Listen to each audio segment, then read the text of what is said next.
U ruskim slove na bokov rubrike Tižnjovnik trece predluženje o samoutrimovanju Združenja Hraždanoh, a rubrika Našo mesta piše jak označeni Dzenj pobjedi nad fašizmom, dava zvid zo Shatske skupštine opštine Verbas, o roboti mesnej zajednici Đurđov i o aktivnoscoh Evangelske cerkvi u Kocure.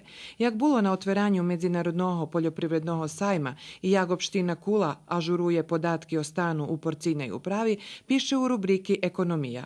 Kultura i prosvita, medzi inšim, informuje jak označeni Dzenj školi u Kocure, a piše i o nahradi kotru dostal podobovi umetnik Vlado Njaradi na konkursu podobove galeriji u Verbaše.